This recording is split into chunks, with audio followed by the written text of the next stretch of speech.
दोस्तों नमस्कार। आपने कहावत सुनी होगी कि हाथी निकल गया पूंछ अटक गई। शायद भारत और अमेरिका की डील के साथ भी ऐसा ही कुछ हो रहा है। आज अमेरिका के जो राजदूत हैं भारत में, उन्होंने ये कहा कि साहब 99% तो डील फाइनल हो गई है, 1% काम अटका हुआ है। लेकिन उन्होंने ये नहीं बताया कि 1% में क्या क्या चिपका हुआ है, क्योंकि पूंछ पे क्या लटक रहा है ये जानना भी जरूरी है कि आफ्टर ऑल पूंछ क्यों फंसी जब हाथी निकल गया। तो इसका मतलब यह है कि पूंछ पे ऐसा कुछ जरूर है जो हाथी से ज्यादा इंपॉर्टेंट है। आज हम इसी की चर्चा करेंगे कि अमेरिका और भारत के बीच में जो व्यापार समझौता होने वाला है वो क्यों इतना टाइम ले रहा है और वो क्यों अटक रहा है। चार मुख्य बातें हैं जिनके ऊपर हमें ध्यान देने की जरूरत है। और दोस्तों, मैं पहले दिन से इस बात को कह रहा हूं, जब से ट्रंप साहब ने अपना ट्रेड नेगोशिएशन शुरू किया है, कि अमेरिका की नजर भारत के कृषि क्षेत्र पर है। इसके अलावा अमेरिका का भारत में और कोई इंटरेस्ट नहीं। जो बाकी है वो सामरिक है और वहां पे भी अमेरिका अपने फायदे की बात देख रहा है। इसीलिए आज की चर्चा को पूरा देखिएगा, आपको वो सब बातें समझ में आएंगी जो आने वाले दिनों में आपको अखबार या टीवी चैनल में चर्चा होते हुए लोग दिखेंगे। इसीलिए मैं आपको हमेशा बोलता हूं कि आप इस चैनल को सब्सक्राइब कर लीजिए। तथ्यों के आधार पे जो आपको जानकारी और एनालिसिस यहां मिलता है वो मुझे नहीं लगता कि आपको कहीं और मिलेगा। तो निवेदन है, आप चैनल को सब्सक्राइब कर लीजिए और वीडियो को शेयर करिए और आपस में, दोस्तों में, परिवार में, ऑफिस में चर्चा करिए। जितने भी मुद्दे में आपसे बात करता हूं वो समाज और देश की जरूरतें होती हैं। मैं आपका टाइम पास या गॉसिप के लिए आपसे चर्चा नहीं करता। दोस्तों, आज हम चर्चा की जो शुरुआत कर रहे हैं उसका बेहतर मुद्दा क्या है? US India trade deal 99% complete, ये घोषणा की है। Then why it is still stuck? सवाल इस बात का है कि गाड़ी कहां अटक रही है। इसका मतलब यह है कि कुछ तो ऐसा महत्वपूर्ण है जिसके बारे में हमें समझना होगा। अब डील की महत्वपूर्ण बातें क्या है इसको भी हमें समझना चाहिए। दोनों के बीच में करीब इस समय 190 बिलियन डॉलर का ट्रेड होता है। भारत करीब 120 बिलियन के आसपास भेजता है, हम 50, 60, 70 बिलियन डॉलर वहां से मंगाते हैं। इसीलिए करीब 40-50 बिलियन डॉलर का ट्रेड डेफिसिट भारत के फेवर में है। इसीलिए ट्रंप साहब कह रहे थे कि ये जो ट्रेड डेफिसिट है इसको खत्म करना है, या तो भारत हमसे एडिशनल माल खरीदे, नहीं तो हम भारत के प्रोडक्ट्स को अमेरिका में नहीं आने देंगे। इस सोच के साथ उन्होंने पूरा विवाद शुरू किया था। अब अगर 50 बिलियन डॉलर की हम बात कर रहे हैं, जो डिफरेंस आ रहा है, इसीलिए अब ये कहा गया है कि जो भारत है वो 500 बिलियन डॉलर का माल अमेरिका से खरीदेगा, ताकि ये जो गैप है इसको हम एड्रेस कर सकें। ये ट्रंप साहब की सोच है। अब इस समझौते में भारत और अमेरिका के फायदे क्या हैं, पहले हम इसको देख लेते हैं और बाद में हम चर्चा करेंगे कि विवादास्पद मुद्दे क्या है। सबसे पहले हम बात करते हैं, भारत को अगर ये डील होती है तो अमेरिका का मार्केट मिलेगा, प्रोवाइडेड, इस बात को ध्यान रखिए, हम अमेरिका के स्टैंडर्ड्स के हिसाब से प्रोडक्ट बना के अगर बेच पाए तो। एग्रीमेंट अपने आप में बाजार नहीं खोलते हैं, एग्रीमेंट सिर्फ टैरिफ कम करता है, लेकिन क्वालिटी कंट्रोल, वहां के स्टैंडर्ड्स, वहां के क्वालिटी नॉर्म्स किसी भी कंपनी को फॉलो करने होंगे अगर आप अमेरिका में एक्सपोर्ट करना चाहते हैं। इससे भारत के फार्मास्यूटिकल, टेक्सटाइल, इंजीनियरिंग और सर्विसेज, इन जो क्षेत्र हैं इनको फायदा होगा, क्योंकि अमेरिका बहुत बड़ा मार्केट है और आज उसको भी अल्टरनेट चाहिए चाइना का।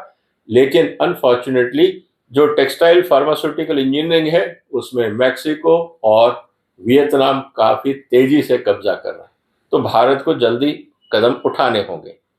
भारत की और भी जरूरत है कि हमारे यहाँ फॉरेन इन्वेस्टमेंट आना चाहिए, जो काफी कम हो गया है।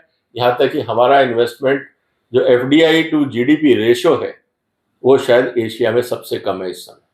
हम सबसे बड़ी आर्थिक शक्ति दिखाते हैं दुनिया को, लेकिन कोई यहाँ इन्वेस्ट नहीं करना चाहता। ये अपने आप में एक चिंता की बात है, इसकी भी चर्चा मैं अलग से करूंगा क्या कारण है।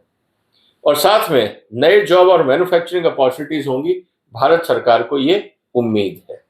अब सवाल इस बात का है कि अमेरिका क्या चाहता है। अमेरिका को लगता है कि 145 करोड़ का जो कंज्यूमर मार्केट है ये दुनिया में कहीं नहीं।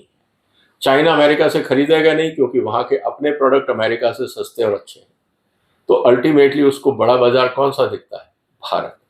इसके अलावा अमेरिका की नजर है खासकर एग्रीकल्चर प्रोडक्ट्स पे, और अमेरिकन कंपनीज की भारत में दखलंदाजी बढ़े, यहाँ के जो इंपॉर्टेंट क्षेत्र हैं वहां पे अमेरिकन कंपनियों का कब्जा हो, ये उनकी सोच है। और साथ में इकोनॉमिक पार्टनरशिप के साथ साथ अमेरिका चाहता है भारत एक स्ट्रेटेजिक पार्टनर बने, क्योंकि जितना निर्भरता बढ़ेगी अमेरिका के ऊपर उतना भारत अमेरिका के खेमे में जाएगा। ये अमेरिका की सोच है। इसीलिए दोनों कंट्रीज को लगता है कि एग्रीमेंट जो है ये फायदे का सौदा है। लेकिन मामला रुका क्यों, इसको भी समझना अब जरूरी है। तो 99% तो बात बन गई सर, 1% पे बात आके रुक गई। अब वो बात क्या है, इस बात को समझा जाए। और ये अकेला हिंदुस्तान नहीं है, 90% नेगोशिएशन कहीं पे भी बड़े आसान होते हैं। आप कोई भी एग्रीमेंट उठा के देख लीजिए। एज ए लॉयर अगर मेरे पास कोई एग्रीमेंट आता है इवेल्युएशन के लिए, मैं अपने क्लाइंट से जब पूछता हूं, मैं उसको अगर 10 पेज का एग्रीमेंट है या 20 का है, कभी 100 पेज का भी एग्रीमेंट होता है, उसमें से मुख्यतः 5-7 पॉइंट ऐसे होते हैं जिसपे चर्चा की बात होती है। बाकी तो सब रूटीन होते हैं, सबको लगता है चलो ये तो हो जाएगा। लेकिन कुछ खास बातें हैं जिन पे चर्चा हमेशा जरूरी है, और लोग वहीं पे कमजोरी करते हैं और फिर बाद में डिस्प्यूट होता है, फंस जाते हैं, रोते हैं, नुकसान उठाते हैं। लेकिन अब पछताए होत क्या जब चिड़िया चुग गई खेत। साइन करने से पहले वो एग्रीमेंट क्यों वेट नहीं कराते, ये इंपॉर्टेंट चीज है। इसीलिए सवाल अब इस बात का आ रहा है दोस्तों कि जो पॉलिटिकली सेंसिटिव इश्यूज हैं, जो कमर्शियल चीजें थी, वो तो सब तय हो गई। अब गाड़ी आके अटकी है जो पॉलिटिकली सेंसिटिव सब्जेक्ट्स हैं। अब पॉलिटिकली सब्जेक्ट कौन से हैं, इसको भी हमें समझना होगा।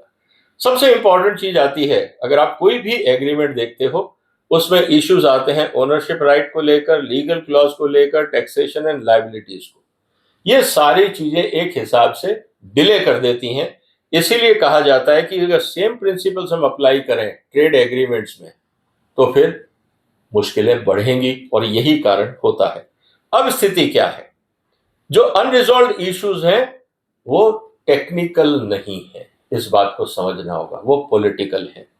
अब पॉलिटिकल मुद्दे कौन से हैं? पॉलिटिकल मुद्दे जो हमारे सामने हैं, किसानों का, टैरिफ का, और उनसे संबंधित डोमेस्टिक पॉलिटिक्स। क्योंकि ट्रंप साहब को भी चुनाव लड़ने हैं और मोदी जी को भी चुनाव लड़ने हैं। कोई भी नहीं चाहता अपने वोटर्स को यह कहना कि भाई हम कुछ नहीं कर सकते थे, ये एग्रीमेंट ऐसा ही होना था। कोई इस बात को मानने को तैयार नहीं होगा। तो सबसे बड़ी समस्या क्या है मोदी साहब के लिए, और सबसे बड़ी डिमांड क्या है ट्रंप साहब के लिए, इस बात को समझना होगा।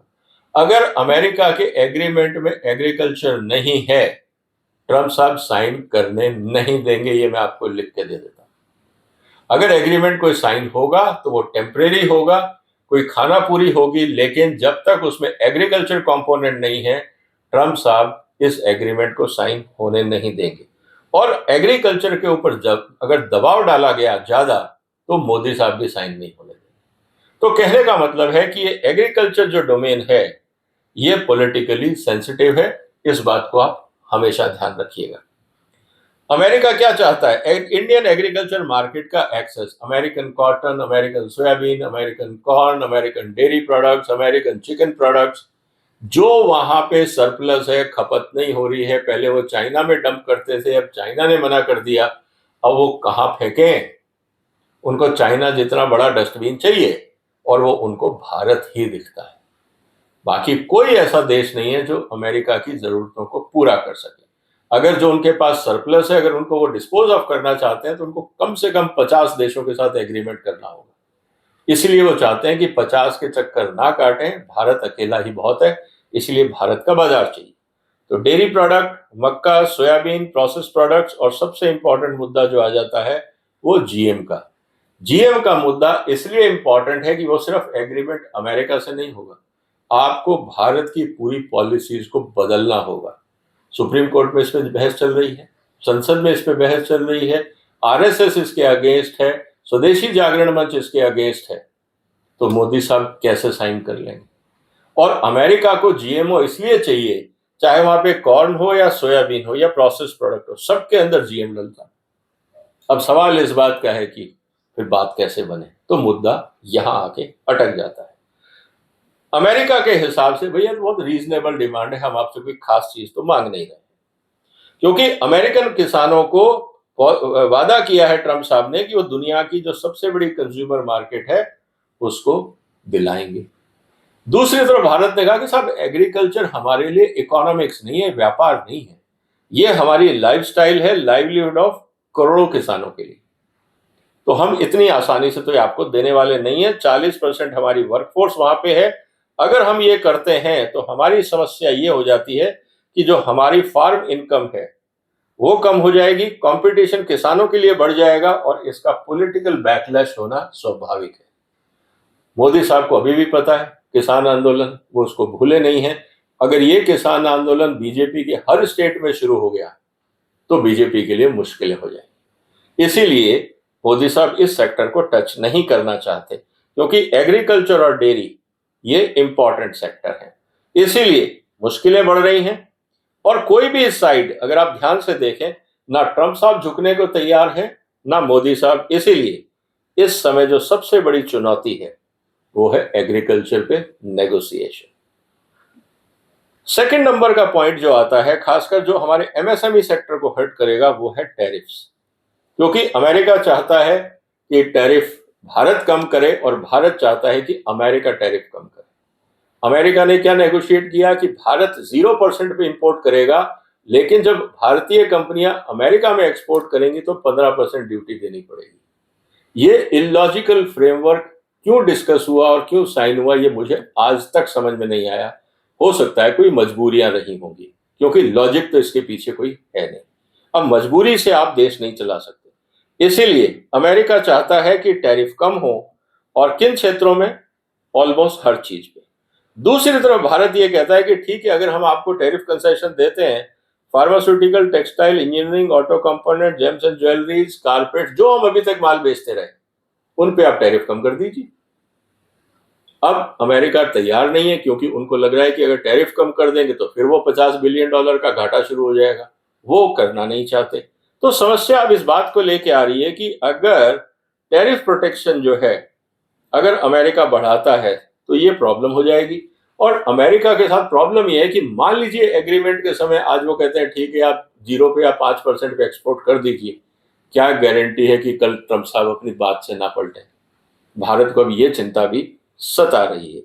इसीलिए every concession granted by one side must be matched by other. अगर हम आपको कोई कंसेशन दे रहे हैं तो वो करिए, लेकिन पॉइंट ये है कि स्मॉल डिसएग्रीमेंट के कारण ये पूरा एग्रीमेंट जो है वो डिले हो रहा है।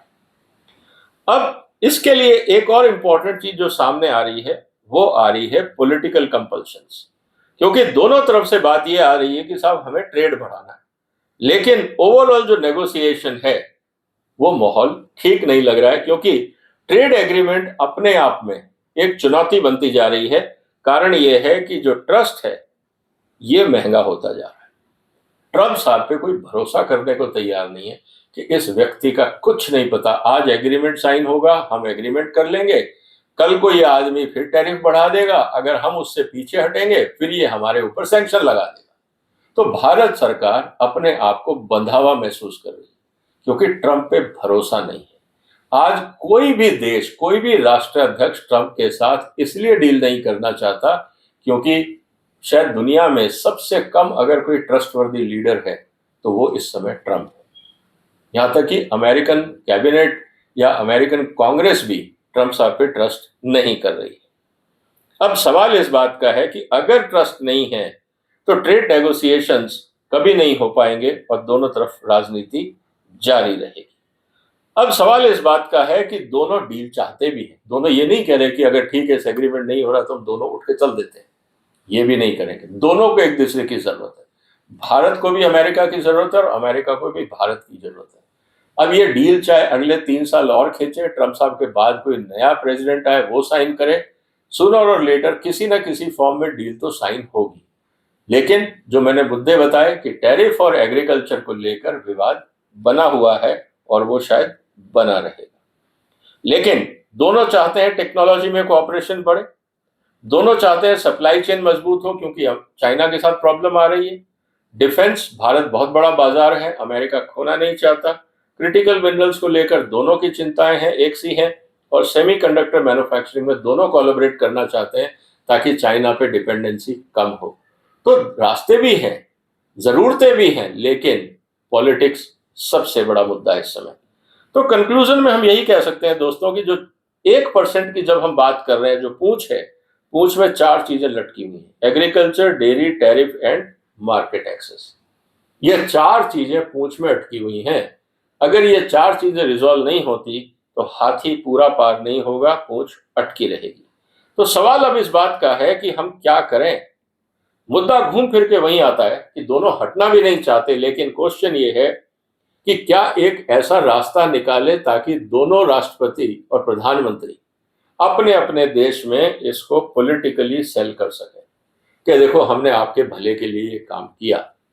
अब वो बीच का रास्ता क्या है, इसके ऊपर पूरा प्रयास जारी है कि अगर साइन हो तो मोदी साहब किसानों को कह सकें कि आपका कोई नुकसान नहीं हो रहा है, और ट्रंप साहब अपने किसानों को कह सकें कि आपका बहुत फायदा हो रहा है, क्योंकि मुद्दे दोनों तरफ किसान हैं। अगर ट्रंप साहब ये बोलेंगे कि अमेरिका का किसान इंडिया में बहुत माल बेच सकता है, तो सीधा मैसेज इंडिया में ये आएगा कि अमेरिका से डंपिंग होगी। और अगर मोदी साहब ये बोलते हैं कि एग्रीकल्चर हम आने नहीं देंगे, तो ट्रंप साहब का किसान चिल्लाएगा कि आप तो कह रहे थे एग्रीमेंट करेंगे, और मोदी साहब कह रहे हैं आने नहीं देंगे। दोनों के लिए मुश्किल है। तो सवाल अब इस बात का है कि रास्ता क्या हो, और इसीलिए नेगोशिएशन जारी है। तो मेरा ये कहना है दोस्तों, आपको क्या लगता है, एग्रीकल्चर मार्केट मोदी साहब खोलेंगे, चाहे मजबूरी में ही खोलें? अगर हाँ, तो किस क्षेत्र में या ना? जो भी आपके विचार हों, आप कमेंट बॉक्स में लिखिए, क्योंकि ये बहुत इंपॉर्टेंट है। हमें अपने किसानों को बचाना चाहिए या नहीं, या सस्ता इंपोर्टेड माल आ जाए।